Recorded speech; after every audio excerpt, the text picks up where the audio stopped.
And we have 11D. How are these kids doing after I've implemented these intervention plans? Did they get any better? Student 39 had previously struggled with how to show what they know on assessment.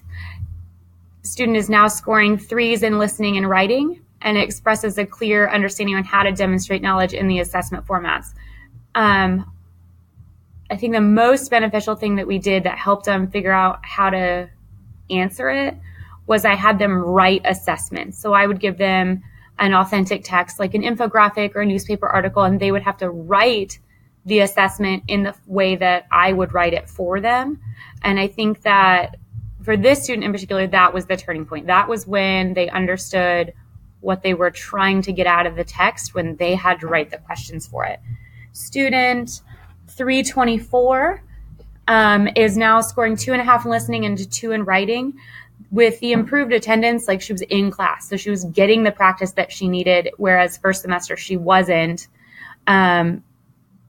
She just got better. Being present and actually practicing, that's how you get better at language. Student 312 with the changed seating arrangement, her scoring hasn't changed much, but her attitude is better. Her willingness to participate in class is better. Her excitement and her interest is better, but her scores are still about the same, and I can't quite figure out why that's still not getting better. But at least she's happier about being in class. She doesn't feel like she's not learning. She feels like she's learning and she's trying and she's working. It's just not showing up on the assessments yet. Student 316 was provided the support materials to kind of catch her up from the previous years. She's now scoring a 2.5 in listening. She's not missing that back vocabulary anymore, and she does understand more of the listening selections. I can see in her assessments and the way that she answers questions in class, and the scores are showing her she's getting to the point where she can answer most of the how and why or the multiple detailed questions, which is a big jump from where she started feeling intimidated with the listenings and knowing that she didn't have what she needed to do it. She's gotten better. 317 is our heritage learner who struggles with academic or informational reading. She's still scoring 3s in reading, but she was always scoring 3s in readings.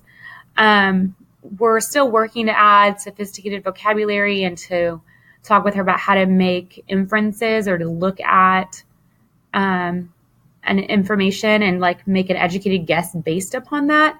I think it's that idea of there's not only one right way to answer it that intimidates her a little bit, that you use what you can see and you use your brain and you put that together and you make a new thought.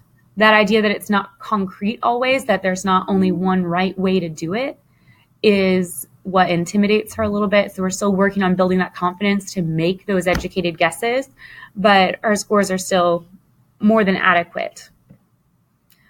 I don't know. This is my last video. This may be my last year working in this kind of arena. And as I've been through this process with both level 1 and 2 over the last couple years, I think that I've gotten so much better as a teacher. I think I am able to do so much more for kids.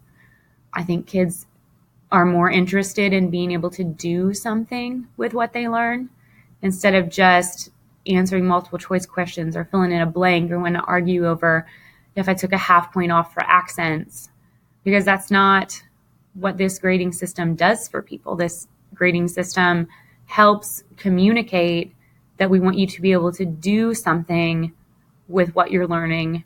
And I am forever grateful for having done it.